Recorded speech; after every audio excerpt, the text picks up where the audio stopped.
RCEP में BJP और कांग्रेस में अब श्रेय लेने की होड़ लग गई है।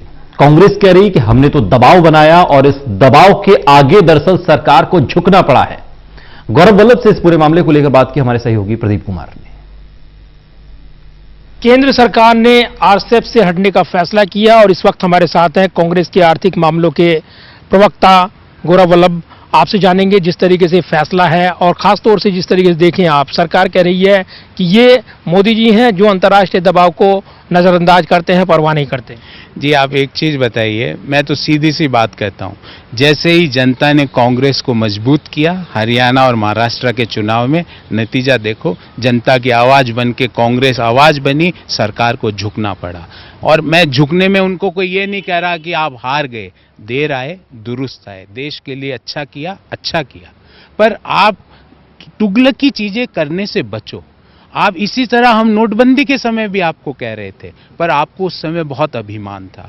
जिस तरह से आप जीएसटी लागू कर रहे थे, राहुल गांधी जी ने गुजरात चुनाव के दौरान भी आपको कहा कि आप मल्टीपल टैक्स रेट्स पे मत जाओ, 1 या 2 जीएसटी की रेट रखो। उस समय हमको कहा जाता था Mercedes and milk can't be tax together. अरे हम बोलते हैं मिल्क को टैक्स करना ही क्यों, मर्सिडीज को टैक्स करो, पर आपने नहीं सुना। आज वित्त मंत्रालय ने माना कि फ्लॉड इंप्लीमेंटेशन, गलत तरीके से जीएसटी के कारण अर्थव्यवस्था और जीडीपी को नुकसान हुआ। आज 5% पे जो जीडीपी आके गिरी, उसका कारण नोटबंदी और गलत तरीके से जीएसटी। अगर ये आरसेप में साइन हो जाता तो ये 5-4.5% की जो ग्रोथ रेट है जीडीपी की, वो 0 पे आके पड़ जाती। आपको ये जान के आश्चर्य होगा हम क्या साइन करने जा रहे थे। हम ये साइन करने जा रहे थे कि हमारा जो किसान जो अपनी फसल का बीज अपने घर में रख के अगली फसल में उस बीज का उपयोग करता है, उसके ऊपर आईपीआर लग जाएंगे, वो वैसा नहीं कर पाएगा। हम ये साइन करने जा रहे थे कि जेनरिक ड्रग्स, जो आज आम व्यक्ति को जो जेनरिक ड्रग्स सस्ते मूल्य पे मिलती है,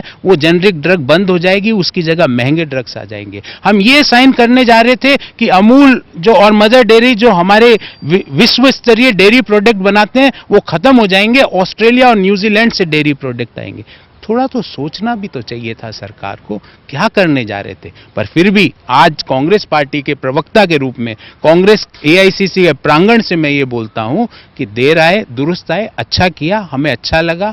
जनता की आवाज बन के कांग्रेस को आपने सुना तो हमें लगा, पहले हम सोचते थे ये बहरी सरकार है, आज इन्होंने बताया हम बहरे नहीं, कम सुनते हैं। जब जनता के पीछे, कांग्रेस के पीछे भारत की जनता खड़ी होती है तो सुनना पड़ता है। लेकिन सरकार कह रही है कि जो फैसला लिया गया किसानों के हित में, जनता के हित में फैसला लिया गया, ये सरकार का बड़ा फैसला है। दूसरी तरफ आप क्रेडिट लेना चाह रहे हैं कि विपक्ष का दबाव था जो रंग लाया। मैं तो कहाँ क्रेडिट, मैं तो कह रहा हूं कि कल तक पीयूष गोयल साहब, कल तक आप देखिएगा समाचार, वो आरसेप की ऊपर डिफेंड कर रहे थे, ये बता रहे थे कि आरसेप कितना देश के लिए जरूरी है। कल सुबह तक शायद उनको प्रधानमंत्री कार्यालय ने बताया नहीं होगा, वैसा ही होता है। नोटबंदी के दौरान भी वित्त मंत्री को पता ही नहीं था कि नोट बंद हो रहे हैं। यहाँ अभी आरसेप जो इंडस्ट्री मिनिस्टर, उनको पता ही नहीं, वो डिफेंड कर रहे हैं, और शाम को प्रधानमंत्री ने ये ले लिया।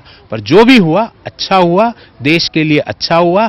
किसको क्रेडिट लेना है, किसको मिलना है, देश की जनता ने देखा है। मैंने स्वयं ने, हमारे सीनियर लीडर्स ने, सोनिया गांधी जी ने, प्रियंका गांधी जी ने, राहुल गांधी जी ने वक्तव्यों के द्वारा, प्रेस कॉन्फ्रेंसेस के द्वारा, ट्वीट्स के द्वारा पिछले 1 महीने में इस आरसेप का भरसक विरोध किया।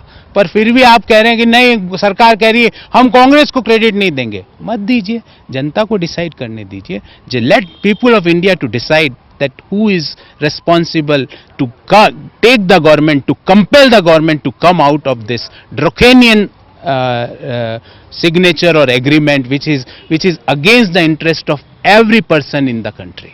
धन्यवाद बात करने के लिए। और सेप पर केंद्र सरकार का फैसला और उसके बाद क्रेडिट वार दिखाई दे रहे हैं। कांग्रेस कह रही है कि सरकार ने देर आए दुरुस्त आए फैसला लिया है। कैमरामैन सुरवीर के साथ प्रदीप कुमार, टोटल न्यूज दिल्ली।